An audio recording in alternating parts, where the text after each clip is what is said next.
the ancient Egyptians had one of the most intricate and fascinating pantheons of gods and goddesses in human history. Every aspect of life, from the rising of the sun to the journey of the dead, was governed by divine forces. While the Egyptian Book of the Dead provided practical spells to guide the deceased through the underworld, the gods themselves played a critical role in shaping the fate of souls. Their influence was not limited to the afterlife. They were guardians, judges, protectors, and even avengers. In today's episode, we explore the vast pantheon of Egyptian deities and their intertwined roles in life, death, and beyond. We will look closely at the major gods and goddesses, examining their origins, mythologies, and roles in the afterlife. These gods were not distant figures, they were active participants in the lives of the ancient Egyptians, with their power extending into the very heart of the Book of the Dead. We begin with Ra, one of the most important gods in the Egyptian pantheon. As the sun god, Ra was the embodiment of life itself. His daily journey across the sky in his solar bark symbolized the eternal cycle of birth, death, and rebirth, a theme that was central to the Egyptian understanding of life and the afterlife. Every day, Ra would rise in the east, bringing light and life to the world. But at sunset, he began a perilous journey through the Duat, the Egyptian underworld. This journey was far from peaceful. Each night, Ra battled the serpent Apep, the embodiment of chaos, in a cosmic struggle between order and disorder. The Egyptians believed that if Ra were ever defeated, the sun would not rise, and the world would descend into darkness and chaos. Every dawn, Ra's triumph over Apep marked the victory of life over death, light over darkness. Ra's daily journey was a reflection of the human soul's journey through the underworld. In the Book of the Dead, Ra appears as a powerful protector, guiding and assisting the deceased in their own battle to reach the afterlife. The deceased sought to become one with Ra, absorbing his power of rebirth and immortality. Spell 15 from the Book of the Dead, for instance, invokes Ra's protection, asking for the deceased to be welcomed as one of his companions on the solar bark, sailing through the afterlife just as Ra sailed through the sky. Ra was more than just the sun god. His influence was woven deeply into Egyptian cosmology. During the New Kingdom period, circa 1550 to 1070 BCE, Ra was merged with Amun, another powerful deity, to form Amun-Ra, the king of the gods. This merging signified Ra's preeminence over all deities, symbolizing his role as the ultimate source of life, light, and cosmic order. If Ra represented the cycle of life and rebirth, then Osiris was the embodiment of death and resurrection. Osiris was central to the Egyptians' belief in the afterlife. His story is one of betrayal, death, and ultimate triumph over death, serving as a model for the journey every soul hoped to emulate. In the afterlife, Osiris presided over the Hall of Ma'at, where the hearts of the deceased were weighed against the feather of Ma'at.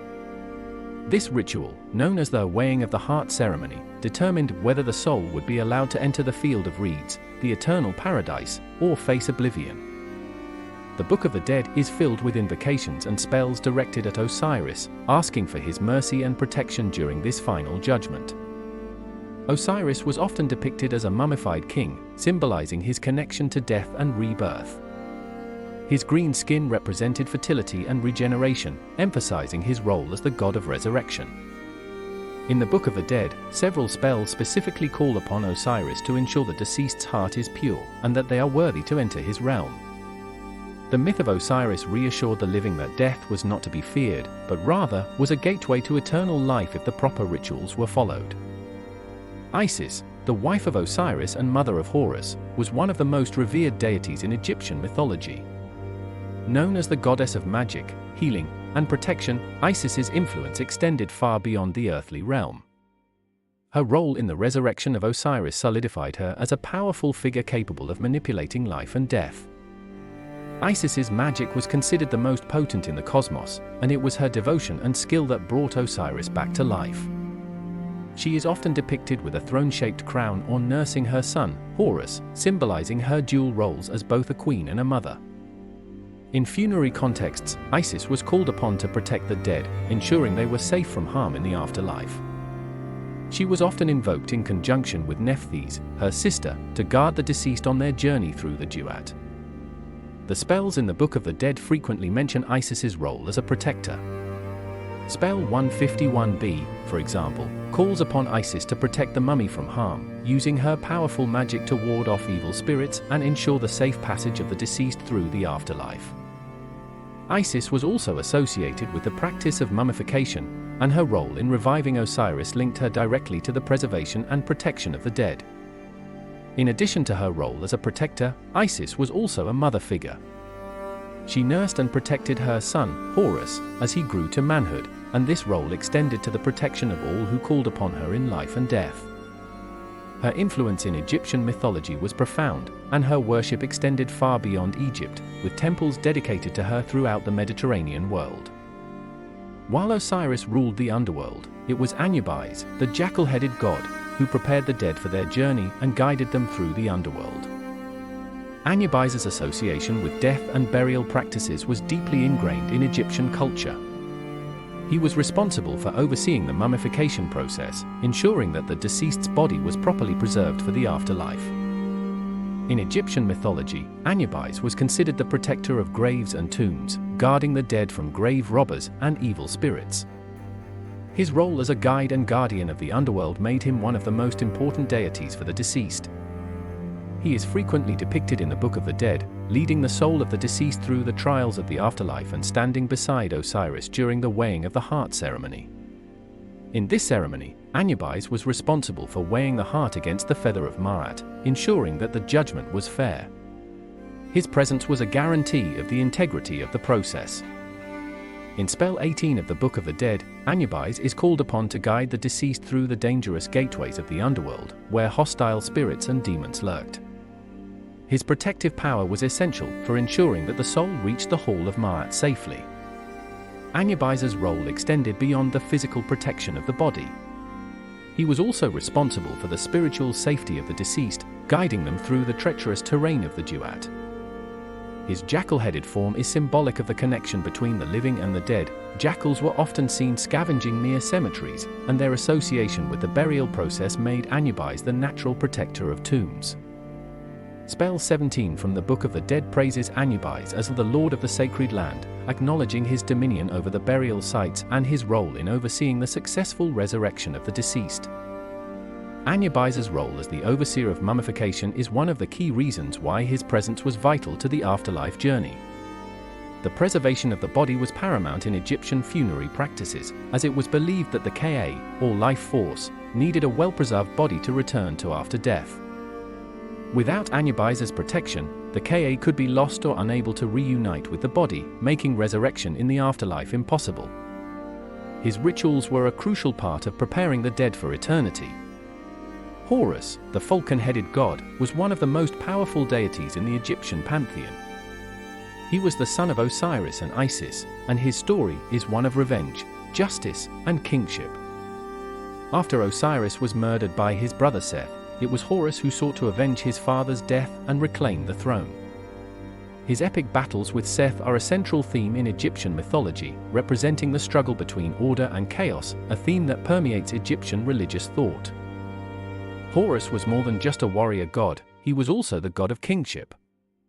Every pharaoh was considered the earthly embodiment of Horus, and his image adorned the crowns and regalia of the kings of Egypt. Horus was the protector of the pharaohs and the symbol of their divine right to rule. His victory over Seth not only restored order to Egypt but also established him as the rightful ruler of the world, ensuring that the cycle of life, death, and rebirth continued uninterrupted. In the context of the Book of the Dead, Horus was invoked as both a protector and a guide. He was seen as the son who avenged his father, ensuring that justice was served in the afterlife. His protective nature extended to the deceased, and several spells in the Book of the Dead call upon Horus to protect the soul from the dangers of the underworld. Spell 78, for example, speaks of Horus delivering the deceased from the grasp of evil spirits and guiding them to the throne of Osiris. Horus was also depicted as a falcon, soaring high above the world. This form gave him the ability to see far and wide, symbolizing his vigilance and ability to protect those under his care. For the Egyptians, Horus represented the ultimate triumph of good over evil, of order over chaos. His symbolism was not only royal but also personal. Every individual who hoped for a just afterlife could see themselves in the myth of Horus, triumphing over adversity and reuniting with their ancestors. At the very heart of the Egyptian belief system was Ma'at, the goddess of truth, balance, and justice. More than just a deity, Ma'at represented the fundamental principle that governed the universe. Her feather, the feather of truth, was used in the weighing of the heart ceremony to determine the fate of the deceased. If a person's heart was as light as Ma'at's feather, they were considered righteous and were allowed to pass into the afterlife. Ma'at was not only a cosmic principle, but also a moral and ethical one. She embodied the idea that the universe functioned according to divine order and that every individual had a responsibility to uphold this order in their daily lives. The pharaohs, as earthly representatives of the gods, were seen as the chief maintainers of Ma'at, ensuring that the nation lived in harmony and balance. Failure to maintain Ma'at resulted in chaos, both in life and in the afterlife. In the Book of the Dead, Ma'at is omnipresent. Her feather is used in the most important trial that the deceased must face, the weighing of the heart. The Egyptians believed that living according to Ma'at during their life would ensure that their heart would be light enough to pass this final test. Ma'at's influence extended beyond the individual. She governed the seasons, the stars, and the very laws of nature. In both life and death, Ma'at's presence was a reminder that balance, justice, and truth were the cornerstones of existence. Without Ma'at, the universe itself would descend into chaos. In this sense, every spell in the Book of the Dead was, in a way, an invocation of Ma'at, a plea for balance and harmony in the next world. The gods and goddesses of the Egyptian pantheon were not distant figures, but active participants in the journey through life, death, and the afterlife. Each god had a specific role to play, from Ra's daily journey through the underworld to Osiris's judgment of the dead, from Isis's protective magic to Ma'at's divine order. Together, they formed a complex and powerful network of divine forces that guided the deceased through the afterlife and ensured their safe passage into eternity. As we continue our journey through the Book of the Dead, we will delve deeper into the specific rituals, spells, and symbols that helped the ancient Egyptians achieve eternal life. Join us next time as we explore the rich tapestry of symbols that appear throughout the Book of the Dead and their meanings in both life and the afterlife.